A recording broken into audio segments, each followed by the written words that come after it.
episode of the International Unity Club and TAS, a collaborative effort in which we were trying to promote dialogue, discussion, and understanding between the people of Russia and the people of the United States.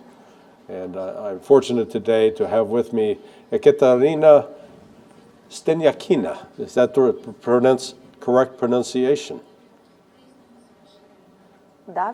Yes, absolutely correct. Thank you so much. So, I noticed something from your background that gives me better understanding about you. You're the daughter of a nurse, correct? My mother is a nurse as we speak. She works for a children's hospital in a small town of Shakhty in the Rostov region. It is her first job ever, and she devoted all her life to children and children's health.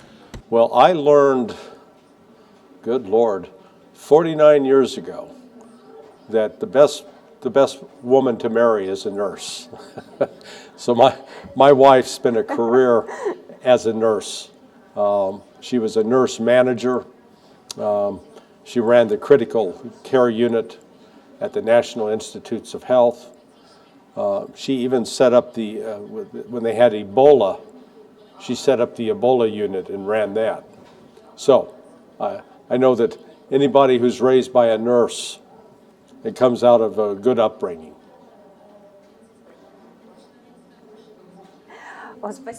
Thank you very much.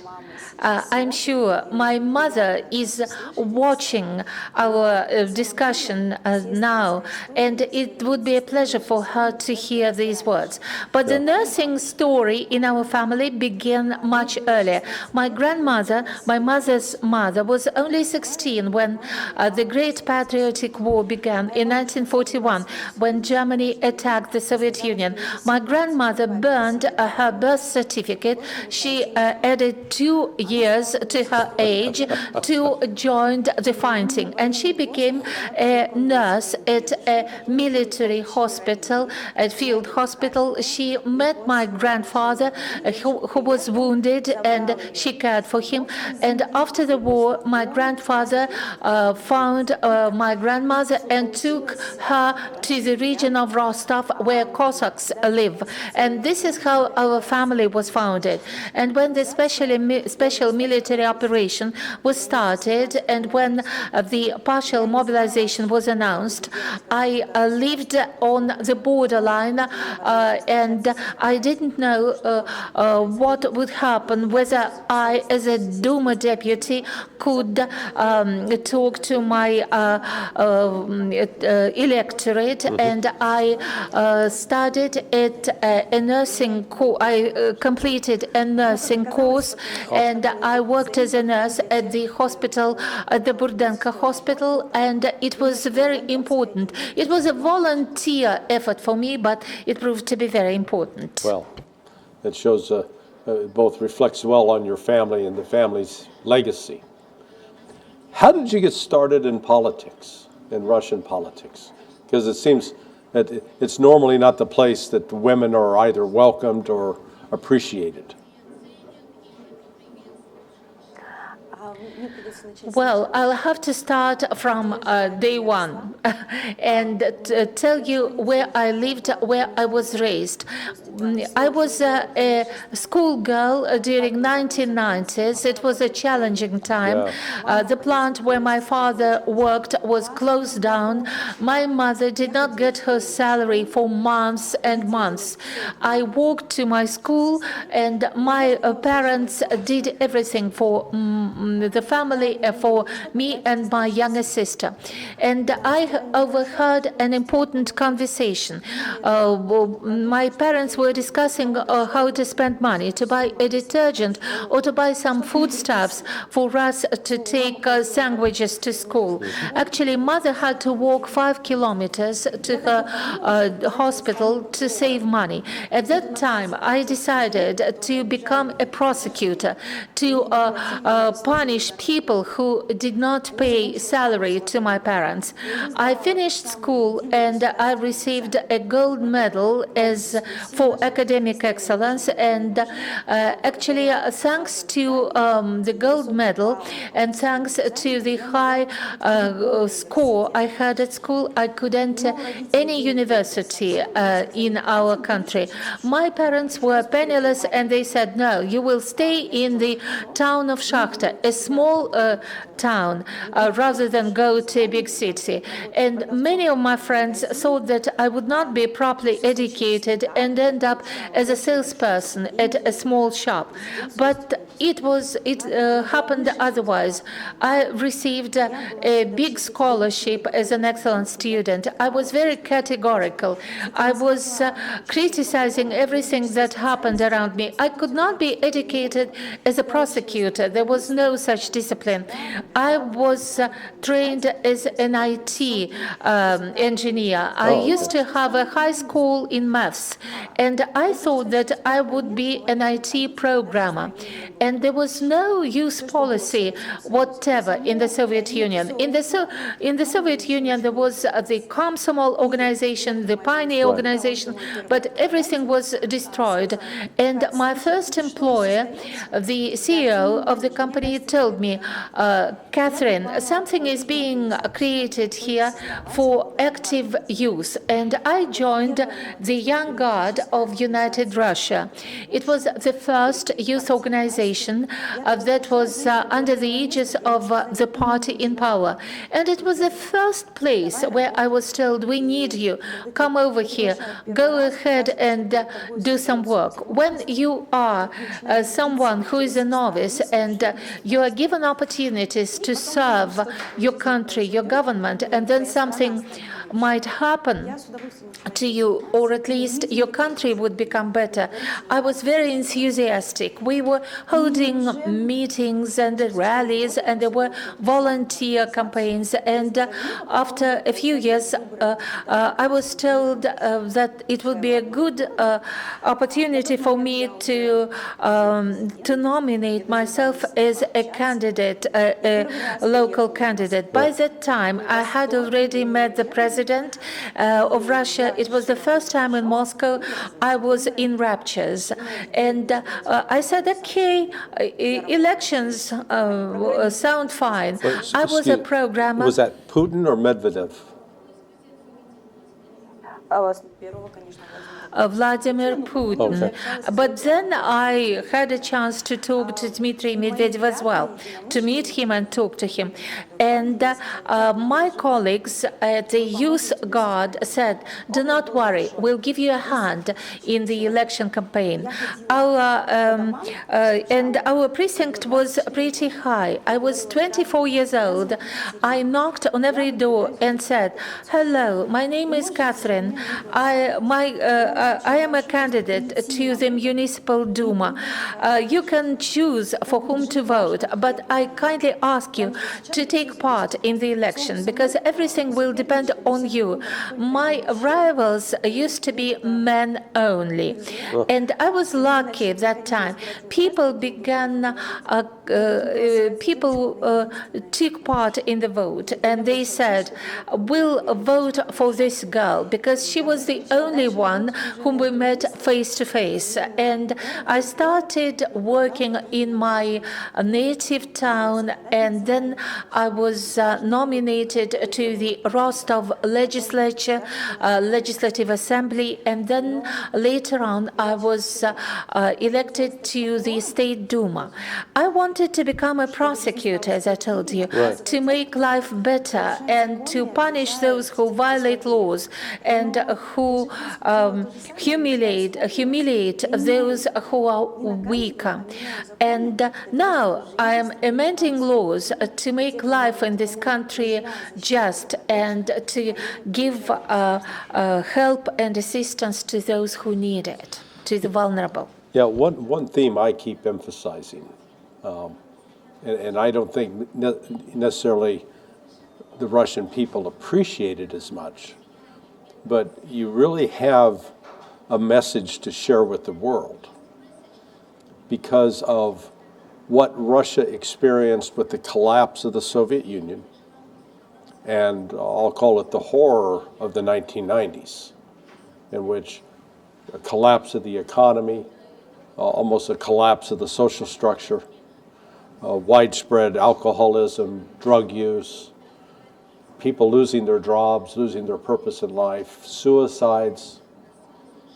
And yet, out of that pain, that enormous pain, you have created an amazing country. It's you know, the mythology of the phoenix that dies and then rises from the ashes as something new and beautiful. That's how I see Russia. You know, you've taken it from the tip of my tongue, because in my native town of Shakhta, the town emblem is phoenix. Oh, is it? I didn't know that. Yes,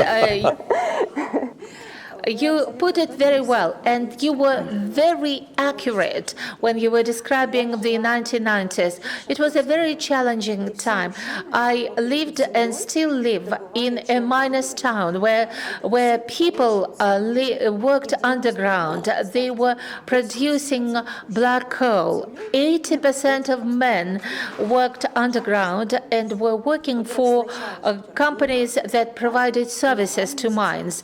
And those mines were closed, and people were not paid, not for 2 or 3 months, but for more than a year. And those mines were closed down eventually, and the town was destroyed practically to the ground. It was leveled to the ground. But now the town has resurrected. There are other businesses established, and our town is like the phoenix bird. Families are built, children are born, and there are new sports facilities. It is a railroad node which is located at a distance of thousands of kilometers from Moscow, and it is in the Book of Records, Guinness Books of Records, because we have the biggest number of Olympic champions from our town, and no matter what happens, we make sure we do everything to preserve our country. If we look at the tragedies that happened in this country, there was the October Revolution, the Civil War, the country collapsed, then there was the Great Patriotic War. It was a global tragedy. 27 million lives were lost, and we are still investigating the atrocities committed against our citizens. 1990s, the country collapsed again. It was only a period of 100 years. What do we see now? A modern and beautiful Russia. We are proud of it a lot. It would have been impossible to resurrect this country without a strong leader. And we are very grateful to our president, who managed to unite our multinational country and give them faith. Yeah, this, I'm not paid to be a Putin fanboy, but I think of myself as an objective observer. And President Putin is I think he's 3 years older than me. And I look at what it was he was thrust into on August 9th, 1999, when they said, "Okay, hello, Mr. Prime Minister." And, he said, "Okay, now what do I do?" Because he was not some creature of the oligarchs. He was, I think, first and foremost a patriot. And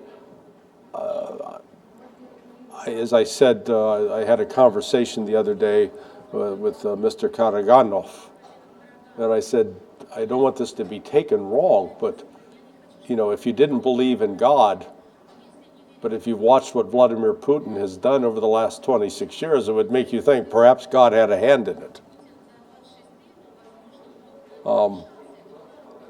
How did he, because I know he didn't do it by himself, but how did he pull the Russian people together to, instead of collapsing into despair, said, we can rebuild, we can turn around.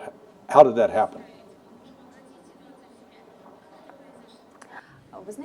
You know, my deep conviction is that Russians, actually sometimes people are misled when they say Russians, because in Russia there are people of different nationalities, and we have this strong feeling of justice, of fairness.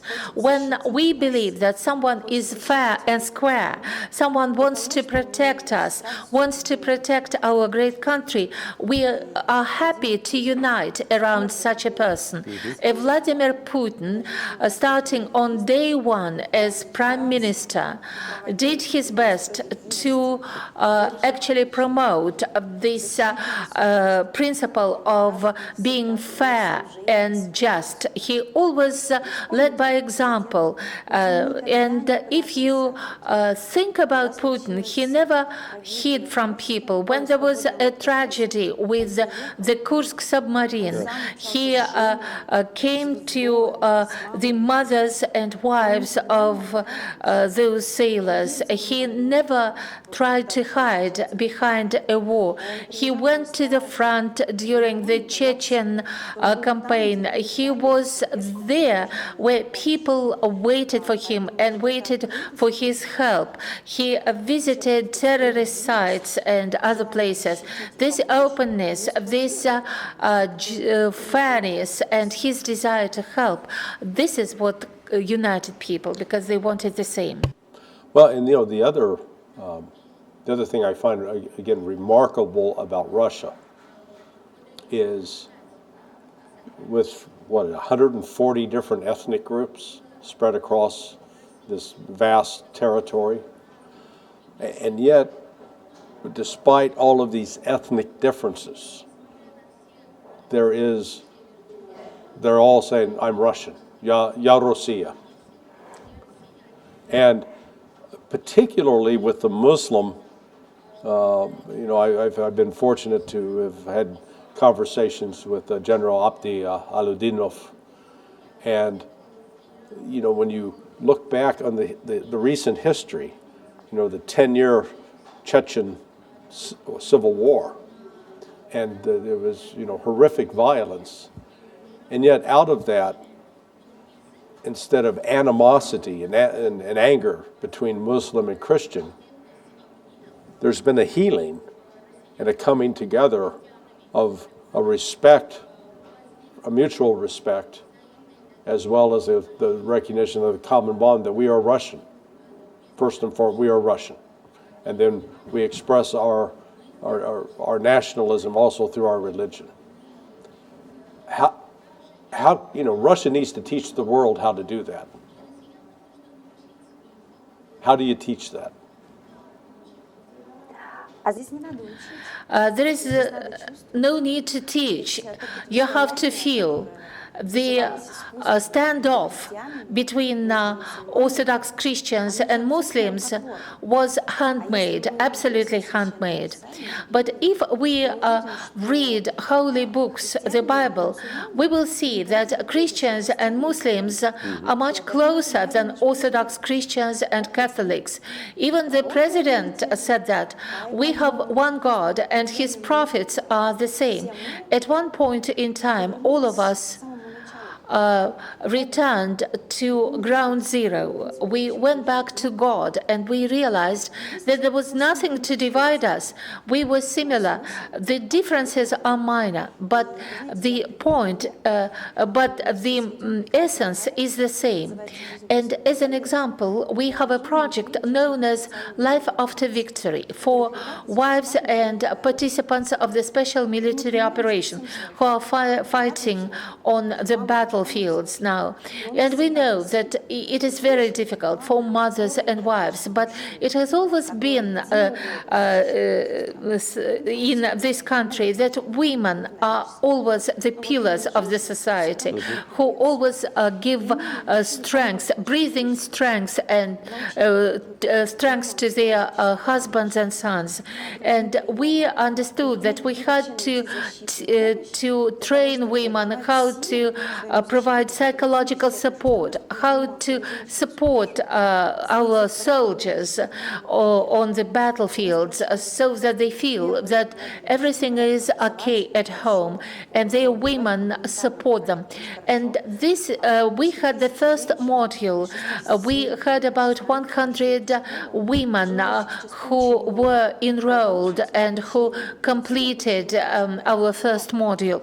There are many other women willing to join, and representatives of the Russian Orthodox Church and Muslims and Buddhists also said that they would like to join us, because it is not only mental health, but spiritual aspects are also important. And women say that they would like to work with professional psychologists, but the spiritual life is also important. And there are Orthodox priests, and the chief of the Muslim church in Moscow would like to join their forces to promote the spiritual aspects of life in Russia. And this is much more important. This connection, this connectivity is spiritual. Well, also reflecting on my own country's experience with the wars since 2001, and unfortunately many of them we've provoked.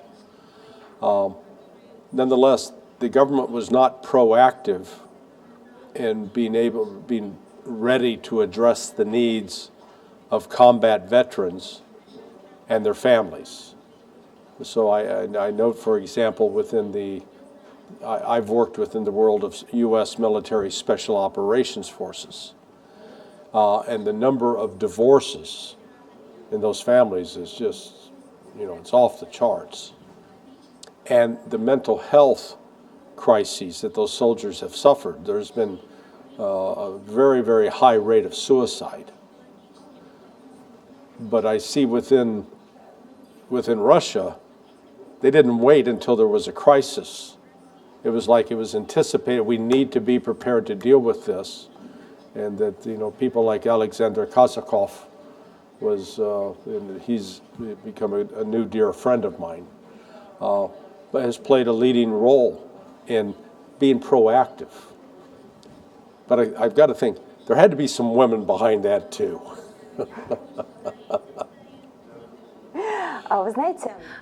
Well,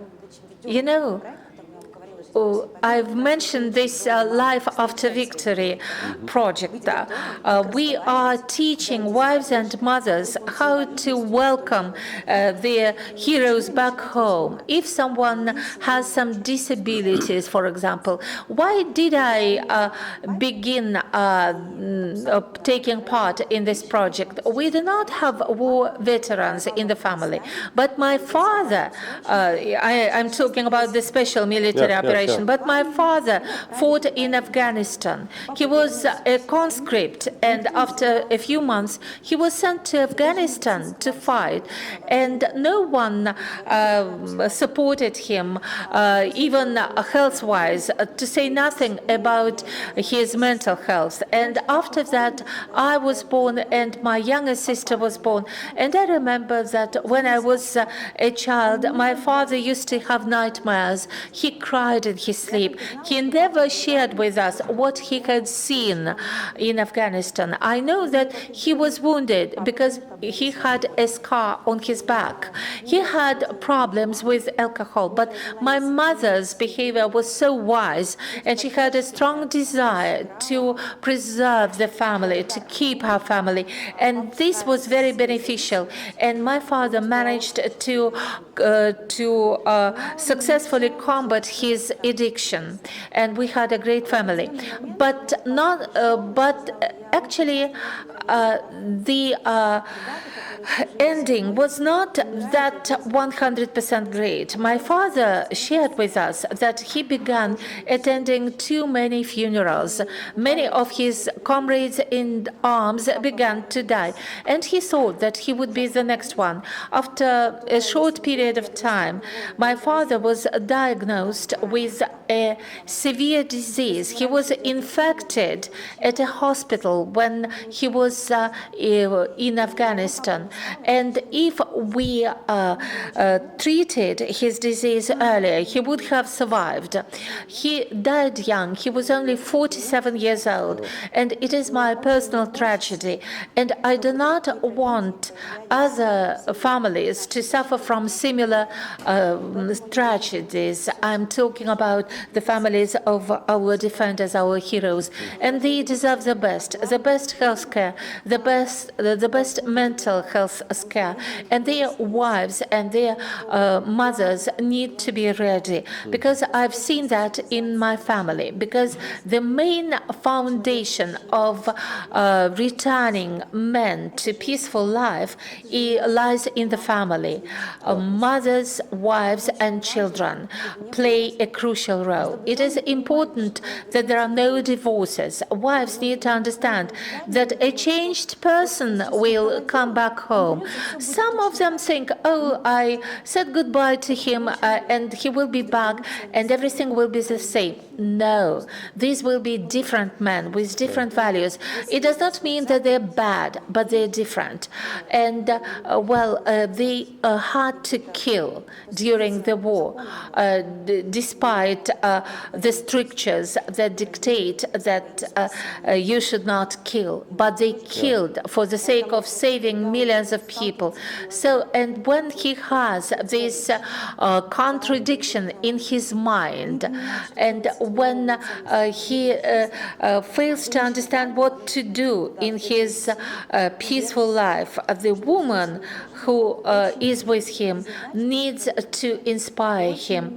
We have lots of other goals to achieve. We are very grateful to our soldiers, but there is much more to be done here. I've seen many young guys with amputations who do not, who've lost both hands or both legs, but women standing next to them tell them, rise and go and move on.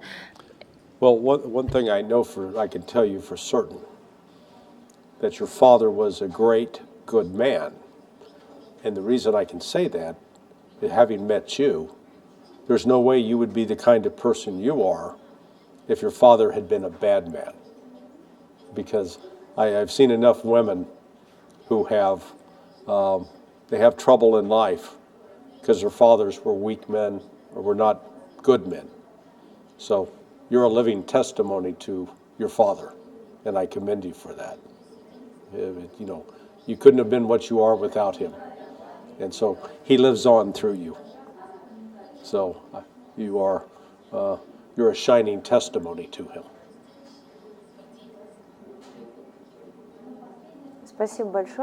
Thank you very much. Well, I think that I have one more guardian angel.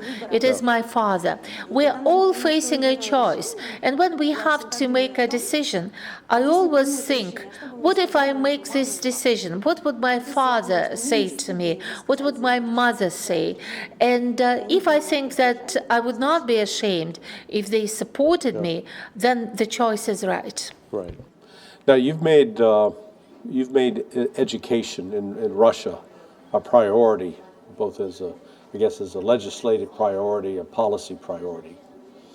My understanding is that there was a period through the early 2000s that Russia was sort of going the way of Europe with education. And that finally you woke up and said, no, we're not doing that. We're going to do it the Russian way. Is that correct? Yes, indeed, it is correct. The system of education in Russia is a unique one. In 1990s, when everything was being destroyed, and when I went to school, the best education I received was from my teachers, who were also not paid their salaries, but they were old school teachers, and it was their calling in life. And the system of education in Russia is a system of national security in this country. Because at our schools, throughout many generations, people were used that it is not only formulas or historic dates or grammar or spelling that were taught, but the understanding of life values, the way the society is structured, and life principles are developed at schools. Our teachers are not just teachers, they are engaged in pedagogics. And I'm sincerely grateful to the president for his decision. It was his decision that education here is not a service. It is a government structure. And we are nurturing is nurturing is back at schools. Yes, indeed. Some people say that we do not have a single ideology. There are lots of political views, but the ideology of respect to our country and the ideology of servicing one's own country is something that threads together our education. When I became a deputy in 2010, I attended a school gathering, and the views of how children should be raised at school, there was the national hymn played, and I noticed that children were turning their heads and talking, their parents were talking, and I thought that it was wrong. We started learning the words of the hymn of the Russian Federation, and then we started teaching the rules of how hymn should be played at schools. Now it is a rule at schools. These seem to be minor things, but people were trying to erase such things from our minds. When I attended a school rally on the 1st of September, and the hymn of the Russian Federation was turned on, and first graders began singing the hymn in chorus, and their parents followed the example.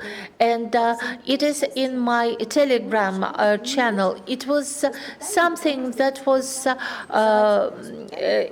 ray of something that caused me to feel happy. When I looked at those small children, and I saw respect towards their country, thanks to their teachers. Yes, despite that, there have been some changes in our education system. Some people are criticizing the examination testing at the end of school term. Well, I always defend that. I think that this system is indeed very fair, because when I finished school, my mother used to say that there was too much corruption. I would not be able to get enrolled in any university. But thanks to that state exam system, I received a high score and I could enter any university across the country. So it gives young people opportunities. In addition to education, there is another sphere that is treated as national security as a sphere of national security by our president. It is youth policy. Yes, I'm the product of our president's youth policy. I'm from a small town, from a a working class family, but I ended up in the parliament of the biggest country in the world. And the decisions made by the Duma determine the lives not only of millions of Russians, but determine the fate of many people outside Russia, thanks to the system created by the president. Yeah, this system of meritocracy, where they don't look first and say, well, is this a man or a woman? Well, what color skin does he or she have? What language do they speak? No, it's just, can you take the exam and pass the exam? And just to put it to contrast it, in my own country right now, the literacy rate has fallen. It used to be up around 98%. It's now 79%. 21% of the American people don't read, can't read. And of that 79%, the estimate I read was that 50% read at the 6th grade level or lower. So they don't even read at a sophisticated level.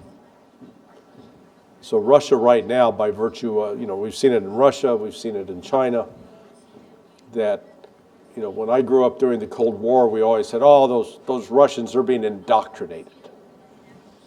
But no, you're actually being taught science and mathematics and critical thinking skills. So I applaud your efforts.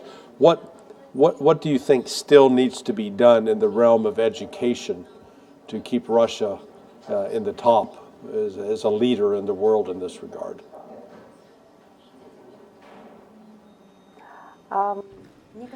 It seems to me that we need to make people think and analyze and give them information from multiple sources and then ask questions.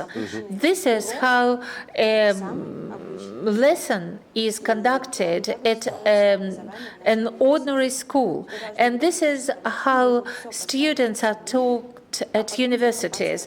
You have to challenge everything and then grope for truth using multiple sources of information. I used to think, and I still think, that the main discipline is maths. It is the most important science.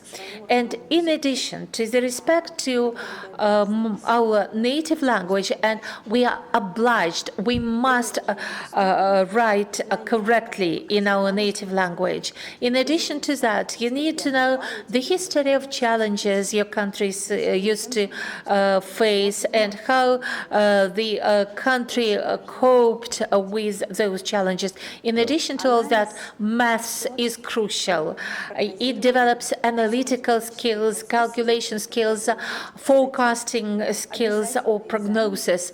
That's why maths is a mandatory test across all schools in Russia. I am very happy that we now have physics tests, because this is another discipline that makes people think even further.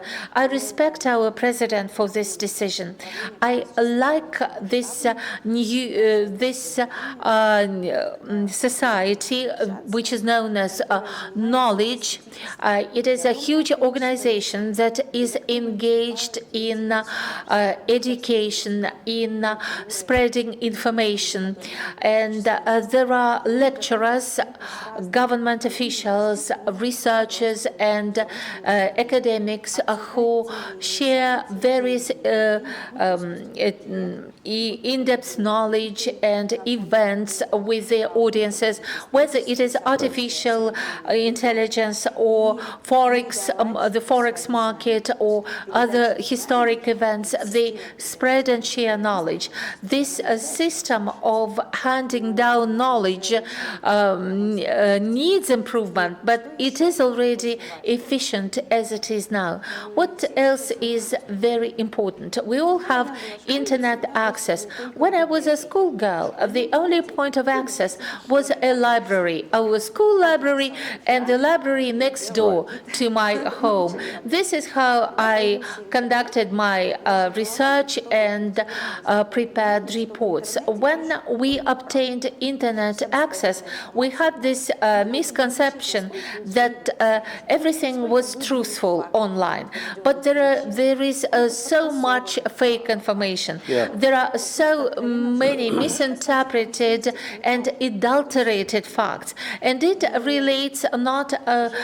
It also relates to natural sciences, and our desire is to make sure that the scope of reliable information, true to fact information that is available online is as big as possible. Information has to be verified by people of knowledge, and young people will go online to look for information, and we need to make sure that they get access to reliable and truthful information instead of consume fake knowledge like fast food, so that they do not carry false information. Yeah, I think that's one of the challenges confronting not just Russia, but all governments right now.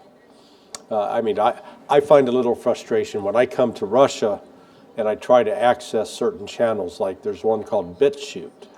Now, BitChute is actually, I know the owner of it, and he is completely dedicated to not censoring information. He wants it to be free, open for people to access it. But I also know, as we've seen, that the use of the internet is a way to propagandize and to misinform people. That's where you need this critical thinking skill, which actually I think is a derivative of math. Because with mathematics, there's no, at least in the initial stages, there's no gray areas. It's either 1 and 1, that's 2. That's not 3, that's not 4, that's 2. There's no confusion. But I have personally seen with some of the new artificial intelligence, with the death of the recent Vice President Dick Cheney, when he died, I was friends with the man who gave Cheney his first job in Washington, D.C. And so I was looking up, my friend's name was Bruce Bradley. And so I looked him up using the artificial intelligence created by Elon Musk. It's called Grok. And in the course of this, it described Bruce Bradley as being friends with Scott Ritter. You know who Scott Ritter is. Scott was a U.S. Marine. He's been involved with arms control, and he's pretty well known in Russia. And I looked at that and I thought, because I was very good friends with Bruce, and I'm sure I would have known if he'd been friends with Scott Ritter. And to my knowledge, he didn't even know Scott Ritter. So I sent Scott a note. I said, "Did you know Bruce Bradley?" And he goes, "Who?" This is an example of how artificial intelligence was putting out completely false information. I mean, it just made it up.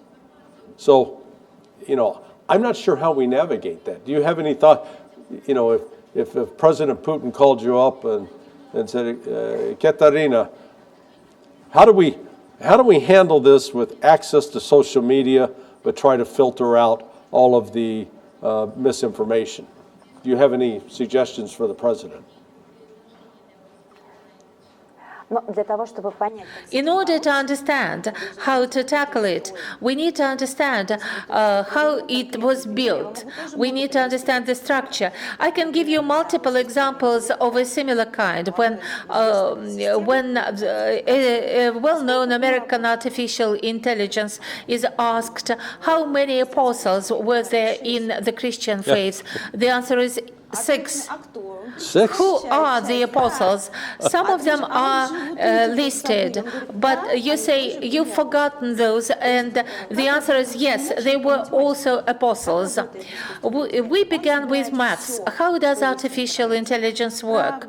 It collects everything available online, whether truthful or wrong or not truthful, and they select the golden mean. And this golden mean is uploaded as truthful information for the future generations. By the way, that information was provided by artificial intelligence, but that information was partially untruthful.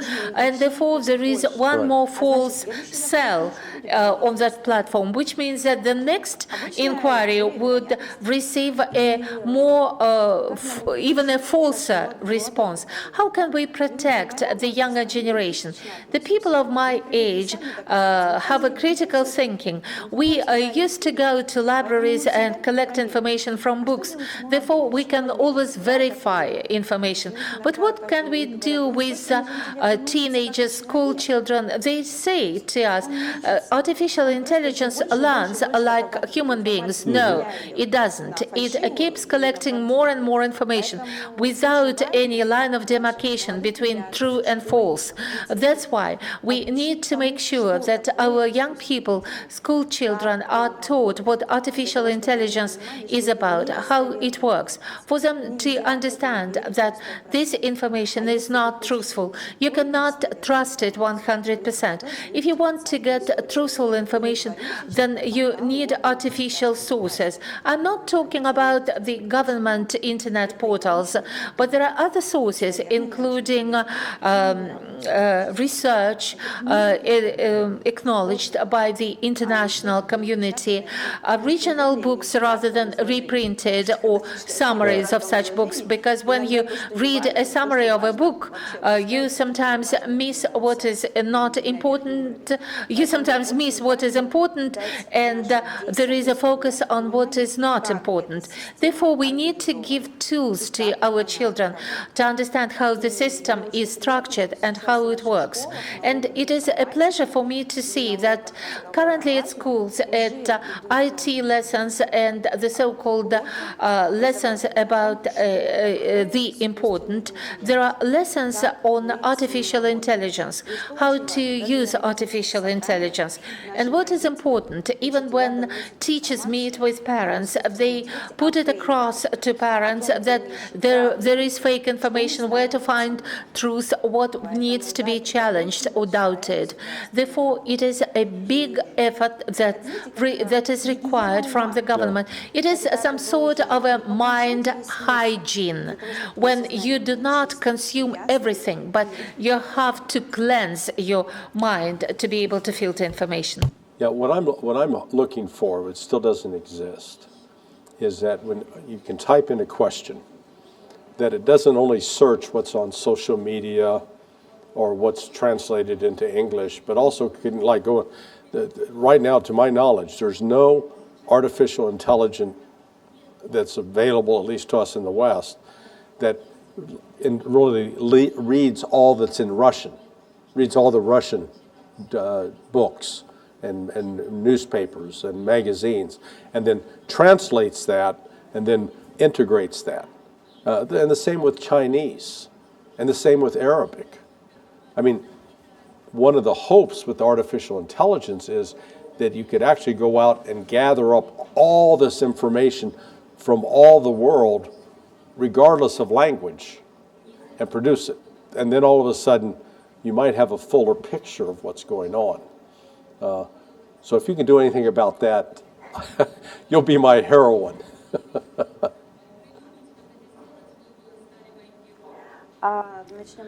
Well, let's start by saying that, in my view, artificial intelligence is a new propaganda tool, a powerful one, and it analyzes information that the creators of artificial intelligence want it to analyze. If they do not want information that is published by Russian newspapers or magazines or books, or that is published in China or in the Arab world to to be taken into account, they will tell the artificial intelligence, we are not visiting those sites. You are not going to learn that language. And artificial intelligence becomes very one-sided. And this is exactly what it provides to users. And this is why we see that the system of artificial intelligence is growing bigger and bigger. And what is the chase? The chase is to make sure that people are interested in the type of information artificial intelligence provides. It is a competition for the final product, for the final output of that artificial intelligence.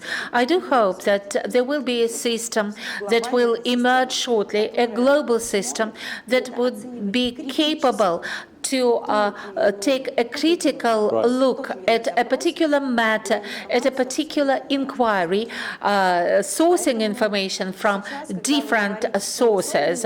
And now, when you say that there is no such system in place, there is a system in place, but it is not allowed to analyze alternative sources. Yeah. Well, listen, we have run out of time. I thank you for your presence and your conversation and your insights. It's been an honor for me. Thank you very much.